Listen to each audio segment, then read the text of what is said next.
unataka kuacha kusoma eti. Yote nimekukuta wote nimekuambia. Ya Allah. Yote nimekuambia.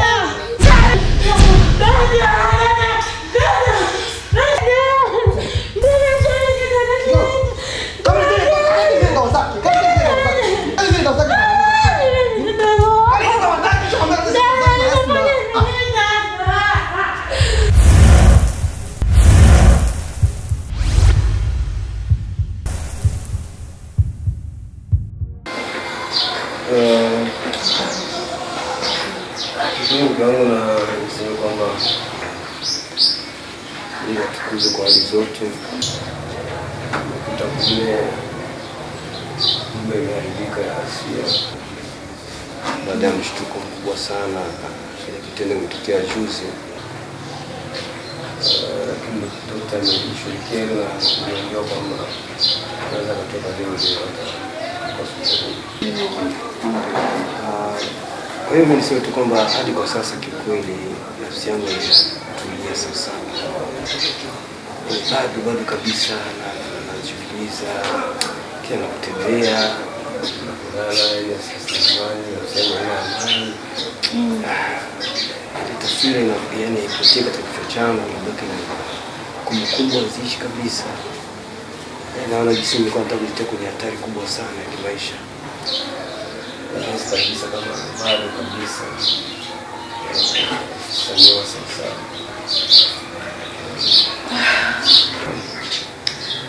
Sikiliza nikwambie mume wangu. Hakuna sababu. Kila mtu anakosa. Aliyekamilika ni Mwenyezi Mungu pekee yake. Lakini mkosa mzuri ni yule mwenye kutubia dhambi zake na kuziacha na kurejea kwa Mungu. Lakini kitu kikubwa sana katika maisha, kitu adhimu, ni kujua kwanza responsibility yako. Unaangalia maisha yako, unaangalia watoto wako, kesho wakitambua hicho kitu kwa kweli. Ukisamini kusamini wangu, lakini kusema tena mimi nirudishe uaminifu mia kwa mia na moyo wangu itanikosti sana. Kuomba dua kurejea kwa Mola wetu na ili Mwenyezi Mungu aweze kunifanya tena nirudi tena kama nilivyo. Maana moyo kila nikikumbuka kwa kweli unauma sana. Kusamehe nimesamehe, lakini kusahau ni shida kubwa sana. Maana nilikupa moyo wangu, nilikupenda kwa dhati sana, nimekuamini sana hadi nimekuamini kwa watu wote. Sikutaka hata mtu aweze kutamka kauli mbaya kwako moyo wangu. Sasa ni kama you break my heart, ni kama univunja moyo. Kusema ujiunde tena, nipole na kuomba dua. Maana hata maradhi yangu yanaendelea hivi sasa. Lakini kwa kweli shetani anamtafuta. Ameharibisha ndoa yetu.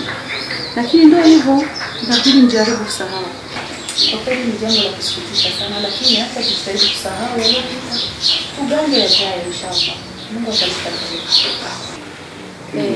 Najua sana kama nimeumiza moyo wako, na ndio maana sijui nifanye nini ili nihakikishe nimerudisha moyo wako kwenye seti yake, lakini nitajitahidi kadiri na uwezo kuhakikisha kwamba ni uaminifu na njia. Mimi mwenyewe najihisi vibaya kwa nini yametokea yale, kama nilivyokuahidi kabisa mimi jambo kama hilo, na sio hilo tu, na mengine mengine kama kabisa ya kurudi. Tajitahidi kadiri na uwezo kabisa kuhakikisha moyo wako kwenye site. Tajitahidi kadiri na uwezo kuonyesha kwamba yaliyotokea haikuwa kwa dhamiria yale, ilikuwa ni shetani jinsi kama kifaa zaidi, kwamba kiingia katika mambo sio.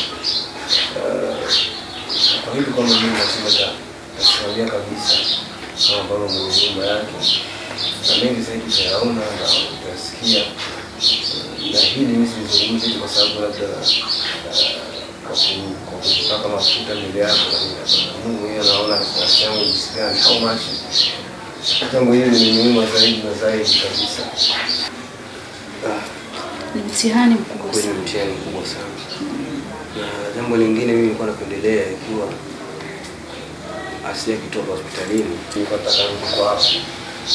Ndio kwao kwa sababu ya nyumbani. Kwa sababu mimi kweli tunapokuwa na bana baki hapa taisi vibaya sana kile ninapokuwa namuona, Nataka nifanye nikumbuke ile tukio ambalo lilitaka kunikosesha mke wangu, kunikosesha maisha yangu, kuniharibia maisha.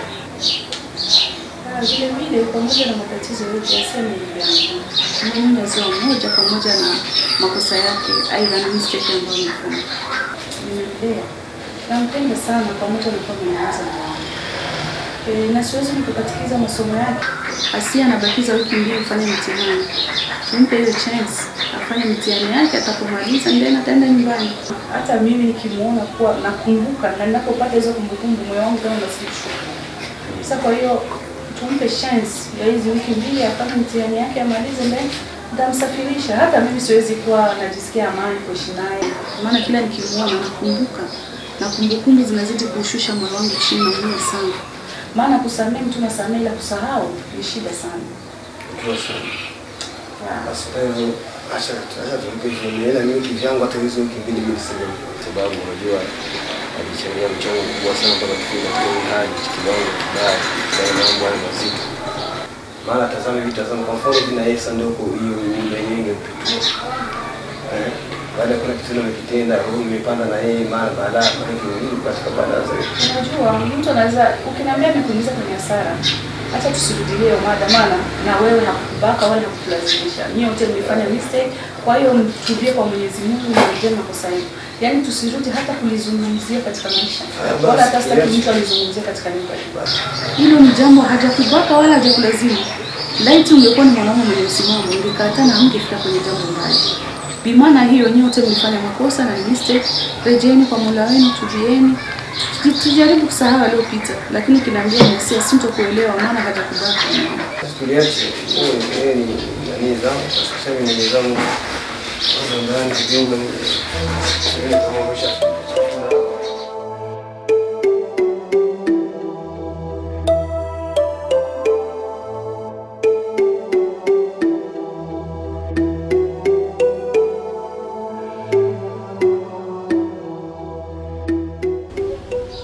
Mbona leo mlango uko wazi? Kuna nini? Watoto wako wanachezea nje. Karibu. Salamu alaykum. Wa salamu. Salama. Kakangu iko wapi? Kulikoni? Mbona naona? Kakangu iko wapi? Yuko kazini. Maana yeye bwana amenishinda tabia. Amenishinda tabia. Mimi lazima niachike na ngoja tu kakangu anipe ruhusa. Nitoke kwa yule bwana kabisa. Maana siwezani naye. Nimechoka. Wifi yangu. Yaani hujaachaga. Niache nani? Na mimi sipati kile ninachotaka. Niache. Kipi ambacho kimekufanya umechachamaa leo haswa? Kipi? Wewe mwenyewe unakijua? Baze. Ni yale. Kanga, sijui. Mnyerera. Mimi kama mimi. Haiwezekani. Itakuwa ndoto. Wifi. Siwezi. Wifi yangu. Kuwa jielewa. Mwanamke ni kujielewa, mwanamke ni kujitambua. Maana ikiwa wewe unataka kuachika juu ya baze, kitenge, nyerera, inakuaje mimi wifi yako rafiki yangu? Faida yake ni kukiachika? Bora nitoke. Labda riski bora iko mbele. Wifi yangu. Riski iko mbele. Unaigawa ndoa za kheri na watu wanazichezea. Mwanaume ambaye mpole, mwanaume ambaye hajawahi kumsaliti mke wake. Unakumbuka leo nifanyia kaka yako? Najua na si kila mwanamke anaweza kuyavumilia. Ni wewe tu. Mazito makubwa yenye kuvunja moyo. Unajua mume wako kuzini na mdogo wako damu, afu akampa ujauzito. Ili unajisikia hilo jambo Unajisikia uzito wake? Leo hii kama niko na kunywa dawa, pressure mpaka hivi haijapona, haijatulia. Maradhi yangu yameamka, naenda hospitali kila siku. Sababu gani? Ya msamaha nimemsamehe kaka yako kwa tatizo kubwa zito. Ila rafiki yangu niliangalia madhara na faida. Nikiachika leo, nilijikuta madhara yatakuwa makubwa kuliko faida. Kwanza naangalia, nikiachika kesho nitaitwa malaya hali ya kuwa niko na heshima yangu kama mke wangu. La pili, watoto wangu watalelewa na mama wakambo wapate malezi ambayo si bora ambayo ningewapa mimi mama yangu. La tatu, heshima yangu kama mwalimu wa dini itapita wapi hata kwa sina Mungu. Unasikia? Yote hayo sasa mwanamke mwenye kujielewa unafikiria, usichukue maamuzi haraka. Fikiria fanya kile ambacho unaona kina faida kwako na katika jamii kuliko ni kuchukua hisia zako ndio zikupelekeshe. Wewe una roho yako. Una roho yako ya kipekee. Mimi nivumilie hayo siwezi. Aenda kalala na mdogo wangu, nampe mimba, na nikae, nimsamee. Niachie tu kirahisi. Kwa nini? Sasa wewe hauna subira katika moyo wako.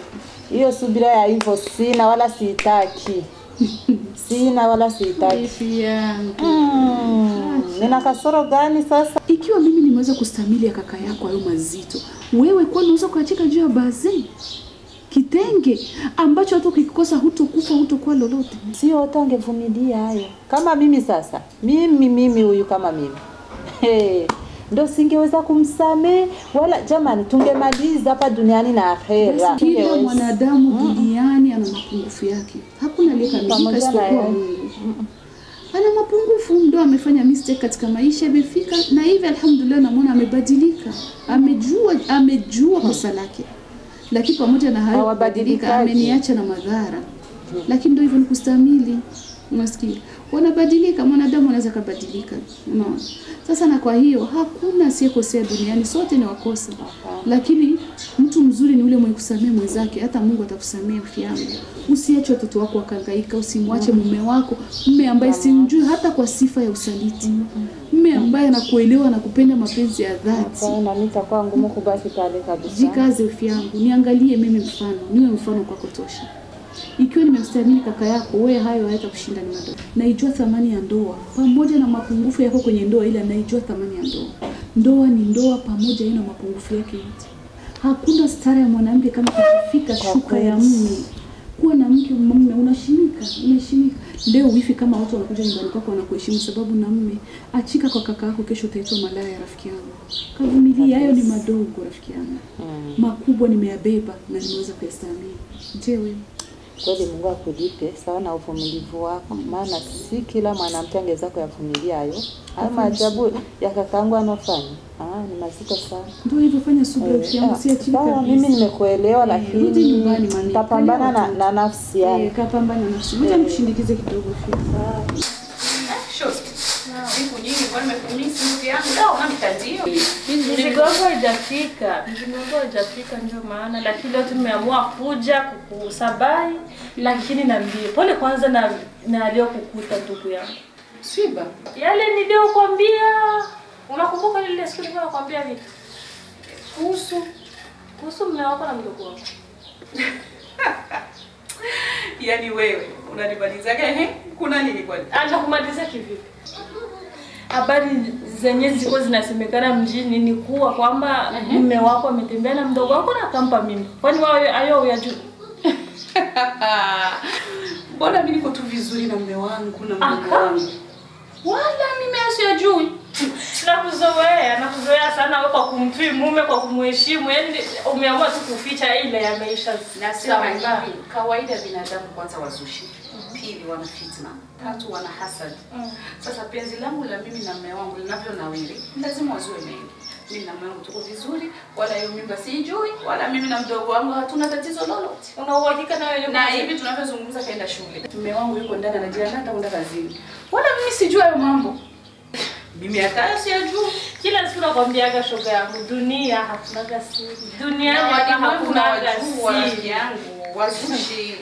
Sawa. Yaani mimi ujumba wangu tu ufuatilie, watakujua Hassan na Aisha wanaishije, kuna nini ya nini jamani. Kila mtu ajue ya kwake, maana hakuna kila mtu duniani ana aibu yake, wajue ya kwao, lakini mimi na mume wangu tuko vizuri wala hatuna tatizo na ndazidi kumheshimu na ninampenda. Hayo maneno ya kuzua misimu ndio msipataki maneno. Lakini ujue kama watu hawawezi kuzua tu vitu, kweli wanazuaga, lakini kila siku ni wewe tu na mume wako. Hujawahi kuzuliwa?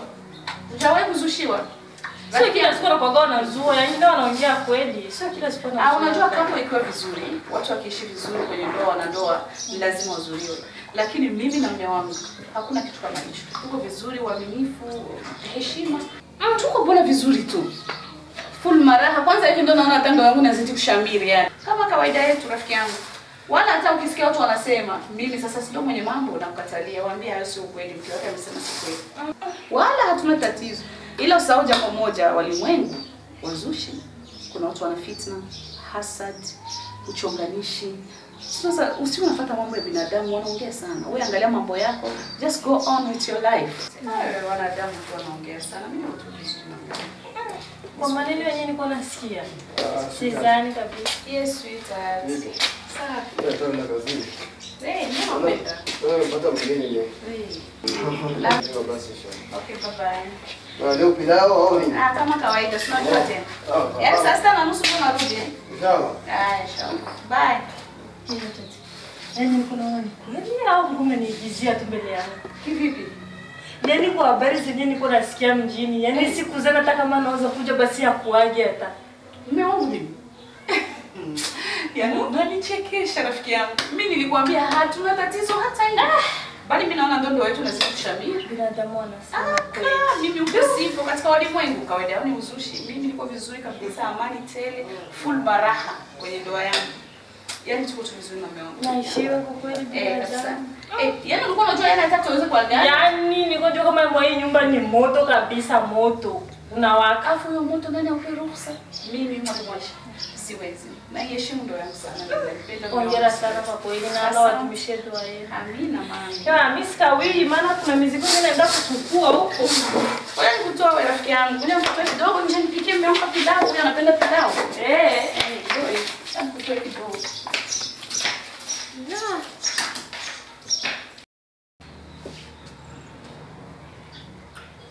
Shemeji.